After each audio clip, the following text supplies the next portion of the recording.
Bem-vindos, meus amigos, mais uma vez, ou pela primeira vez, ao canal Pensamento e Vida. Este é o estudo proposto com conteúdos julgados apropriados do capítulo 18, Sociedade, desta obra de Emmanuel, Pensamento e Vida. Vamos lá? Objetivo: compreender o protagonismo dos relacionamentos sociais na educação dos indivíduos e das coletividades. Questão número 1. Por que vivemos em sociedade? É a resposta oferecida.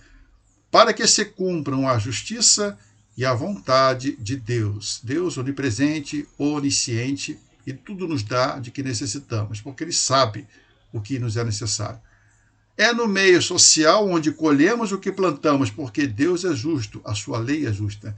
Apreendendo, isto é, assimilando, o indispensável ao nosso progresso, objetivo de todos nós, conforme a capacidade e esforço de cada um. Separamos aqui uma passagem de Paulo de Tarso em sua primeira carta aos Coríntios. De modo que nem o que planta é alguma coisa, nem o que rega, mas Deus que dá o crescimento. Ora, uma só coisa é o que planta e o que rega, e cada um receberá o seu galardão segundo o seu trabalho. Jesus também nos diz que a cada um será dado conforme suas obras. Em O Livro dos Espíritos, nós temos que Deus fez o homem para viver em sociedade. Sabemos que Deus não faz coisa alguma ao acaso. Em sociedade, as coisas são mais objetivas. É por aí que realmente compreendemos um pouquinho melhor a bondade de Deus e sua sabedoria. Mas nós vamos ver como que essa convivência nos favorece em sociedade.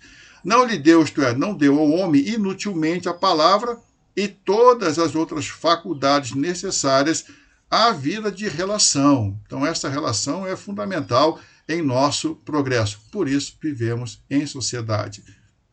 Questão número 2. Em termos práticos, como a convivência em grupos sociais contribui para o progresso dos que deles participam? Resposta sugerida.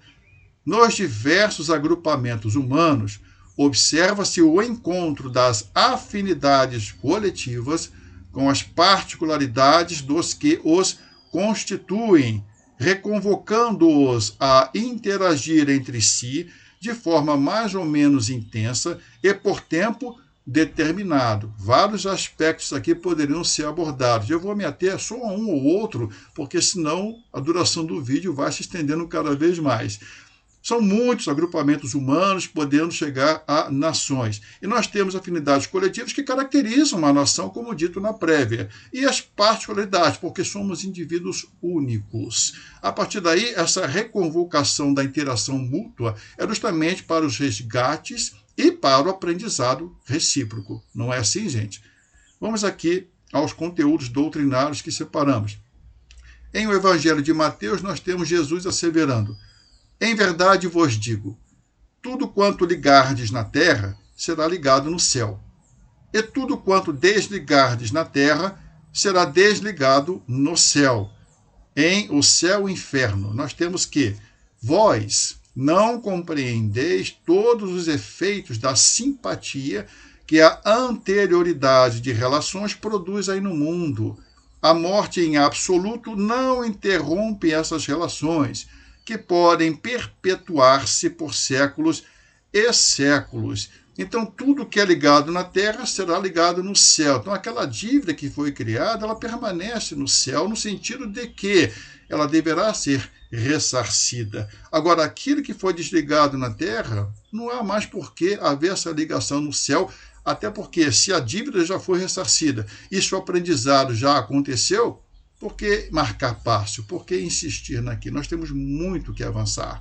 A morte, como diz aqui em O Céu e o Inferno, os espíritos nos afirmam, em nada interrompe essas relações, apenas faz com que elas possam tardar um pouquinho mais, mas elas certamente vão ter continuidade. Questão 3. O que se pode esperar desse convívio revelador, no qual a verdade insofismável derruba antigas ilusões que há tempo vem ensejando uma série de equívocos? Então, por várias e várias encarnações, aquela desavença que permanece ou aprendizado que não se dá? Resposta oferecida aqui para a questão número 3.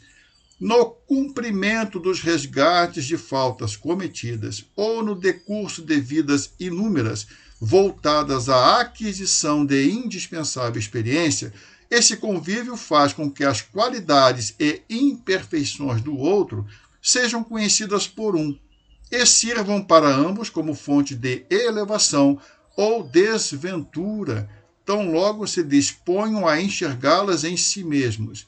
Muitos dos que ainda necessitam vivenciar a dor do seu semelhante para lhe entenderem as limitações, são também incapazes de, por ora, reconhecerem-lhe as possibilidades e os méritos. Vejam um conjunto maravilhoso que é viver em sociedade. Todos nós aqui resgatando dívidas, é verdade, mas acima de tudo adquirindo a indispensável experiência de que necessitamos para evoluir, para avançar. Então tudo aquilo que existe de bom no outro, que nem sempre a gente quer ver, a imperfeição é o que mais chama a atenção, mas a qualidade também ela faz parte, nos ensina muito, contanto que tenhamos os olhos de ver mencionados por Jesus, assim como também os ouvidos de ouvir. Separamos aqui Evangelho de Lucas, Jesus propôs também esta parábola a uns que confiavam em si mesmos, crendo que eram justos e desprezavam os outros. 2 homens subiram ao templo para orar. Um era fariseu, publicano o outro. Nós conhecemos bem essa parábola. O fariseu, com a sua ostentação, com a sua soberba, humilhando o publicano. E, na verdade, o publicano, por sua vez, muito humilde, reconhecendo-se devedor, de certa forma até mostrando-se inferior, quando na verdade apenas na aparência. Nós temos então essa dicotomia, essa diferença enorme, esse convívio das qualidades e imperfeições do outro, tanto o publicano quanto o fariseu, ambos têm qualidades e imperfeições. Como eu disse há pouco, apenas que as imperfeições aparecem mais, elas chamam mais aos olhos, porque nós preferimos ver as imperfeições. De alguma forma ou de outra, nos identificamos com a imperfeição alheia. A tal ponto que as qualidades do outro nem sempre conseguimos enxergar, porque não as vemos em nós também. Vamos seguindo aqui, gente. Em O Livro dos Espíritos, esses vossos inimigos, esses que nós achamos são inimigos, ou eles se intitulam inimigos, nenhum interesse têm em mascarar a verdade, e Deus muitas vezes os coloca ao vosso lado como um espelho, a fim de que sejais advertidos com mais franqueza do que o faria um amigo. Não foi o caso do fariseu com o publicano, é verdade, não que eles fossem amigos ou inimigos, apenas aconteceu aquele evento ali. Mas quantas vezes na vida nos deparamos com aquele que é o inimigo que nos diz as verdades que precisamos ouvir, e vice-versa. Não no sentido de humilhar até, que é o que acontece por uma parte das vezes, mas no sentido de ajudar, porque o amigo vai ali dourar a pílula, né, aquela coisa toda. Mas nós convivemos em sociedade justamente para realmente melhorarmos. Né? Se fosse só aquele que nos diz o que queremos ouvir, não enxergaríamos muitas vezes nossas próprias imperfeições. Tão poucos méritos dos outros e assim por diante. Questão 4. Qual a origem das animosidades verificadas entre credores e devedores? Onde iniciou-se tudo isso? Essas desavenças começaram? Onde foi isso? Até onde suas desavenças podem levá-los? Resposta. O véu do esquecimento não permite aos reencarnantes uma lembrança exata dos acontecimentos pretéritos. Mas é lá, no passado, aonde estão as razões que, no presente, continuam a induzi-los à intolerância e ódio supostamente gratuitos. Tem uma razão de ser. Não é demais, portanto, atribuir-se essas persistentes aversões ao exercício da fraternidade a gênese, a origem dos preconceitos e depravações de toda ordem que vigem no mundo, acarretando graves e repetitivas ofensas a uma lei que estabelece o amor como regra universal para a redenção e sublimação do espírito. Não por acaso veio Paulo nos dizer que o amor cobre a multidão dos pecados, e menos por acaso ainda veio Jesus nos convidar sempre a perdoar, não 7 vezes, mas 70 vezes, 7 vezes. Não nos recordamos das ofensas que recebemos, tampouco daquelas que oferecemos. Mas a importância de reconhecer o momento, sempre o momento presente, é aquele que deve ser melhor aproveitado. Nós temos aqui, para resumir bem, não podia Jesus ser mais enfático e mais preciso, como sempre, né? Em o Evangelho de Mateus, ele nos deixa o seguinte recado, ou advertência, sugestão. Reconciliai-vos o mais depressa possível com o vosso adversário, enquanto estáis com ele a caminho, para que ele não vos entregue ao juiz, o juiz não vos entregue ao ministro da justiça e não sejais metido em prisão. Uma figura muito interessante, né, simbólica mesmo, para dizer, olha, há uma demora entre o processo, vamos dizer assim, ser entregue ao juiz, chegar ao conhecimento dele, e depois para que o juiz leve ao ministro da Justiça e finalmente, quem sabe, ser metido em prisão, quem quer que seja. Ele refere-se ao tempo que se perde. Em vez de perdoar, preferimos esticar a corda, como se diz, né? Mais fácil ainda seria, portanto, que houvesse o perdão recíproco, ou pelo menos de uma parte que fosse, já estaria bem melhor a situação. Questão 5. Essa interação entre pares de longa data está circunscrita ao ambiente formado pelas diferentes etnias, raças ou credos que constituem uma nação? Resposta: não. Todavia, manifesta-se de forma particularmente especial na família consanguínea, berço de todas as sociedades. Convido-os a reverem o conteúdo lá proposto para o capítulo Família, gente. Campos de ensino e serviço mais amplos e distantes, contudo, poderão vir a ser requeridos para atender às necessidades de reajustamento e evolução dos convivas encarnados associados em espírito. Em o Evangelho segundo o Espiritismo, nós temos que o belo dogma da reencarnação eterniza e precisa da precisão a filiação espiritual. Bacana isso, né, gente? É muito bonito. Então, não é só aqui na família, tampouco na sociedade com a qual convivemos hoje, mas também em campos de ensino e serviço, outras sociedades, com outras etnias, com outros credos, assim por diante, estaremos sempre tendo a oportunidade de lá chegar para realizar aquilo que nos cabe e oferecer ao outro também, que nos aguarda, vamos dizer assim, para que faça o mesmo. Questão 6. Em quais cenários da história do planeta que habitamos pode-se coletar evidências dessas relações nem sempre ditosas, mas que se prestam à redenção de muitos?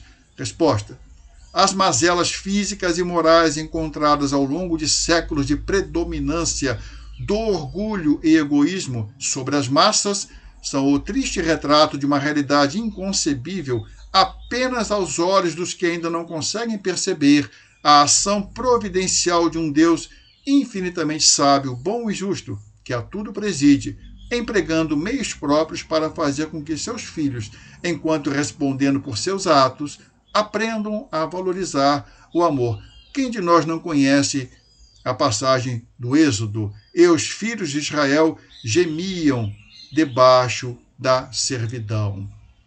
Vejamos que isso tem uma causa de ter acontecido. Muitos e muitos anos na servidão. Não teria sido uma causa, então, justa, embora infeliz, por conta justamente da predominância do orgulho e egoísmo dessa mesma massa que hoje resgata ou resgatava as suas dívidas. Naquele tempo, resgatava as suas dívidas. E mais ainda, Jesus em o Evangelho de Mateus: e desde os dias de João, o Batista, até agora o reino dos céus é tomado à força, e os violentos o tomam de assalto. Quer dizer, no tempo de Moisés, depois no tempo de João Batista, e até hoje, há uma tendência de o reino dos céus ser tomado à força, quando na verdade só é alcançado pelo amor. Em a Gênese, nós temos que, sendo Deus o eixo de todas as crenças religiosas e o objetivo de todos os cultos, o caráter de todas as religiões é conforme a ideia que elas dão de Deus. Não que aqui vamos culpar as religiões pelas desavenças, pelos atritos, por tudo isso que vimos ao longo dos séculos. Mas ela, a religião, como é chamada, tem um papel fundamental de justamente religar-nos a Deus. E Deus é amor. Se o amor for encontrado e desenvolvido, certamente, essa situação que temos visto até hoje acontece, de certo, ela vai melhorar e muito. Nós temos aqui Paulo de Tarso, carta aos Romanos, com relação a valorizar o amor. O amor não faz mal ao próximo, de modo que o amor é o cumprimento da lei. E isso fazei, conhecendo o tempo, que já é hora de despertar do sono, porque a nossa salvação está agora mais perto de nós do que quando nos tornamos crentes. Mais perto porque não é só tornar-se crente, não é só dizer que é ou dizer que faz, mas é fazer, é de fato amar, aprender a amar. E é por isso que aqui estamos. Conclusão. Muito além dos sagrados laços da consanguinidade estão os liames que unem os indivíduos a sociedades maiores e mais complexas, invariavelmente refletindo a onisciência da paternidade divina para com as múltiplas necessidades dos homens em seu caminho rumo à família universal. Vou deixar com vocês a leitura complementar de título Amparo Recíproco, de Meimei, para fecharmos então este capítulo 18, Sociedade. Um forte abraço para vocês. Fiquem com Deus.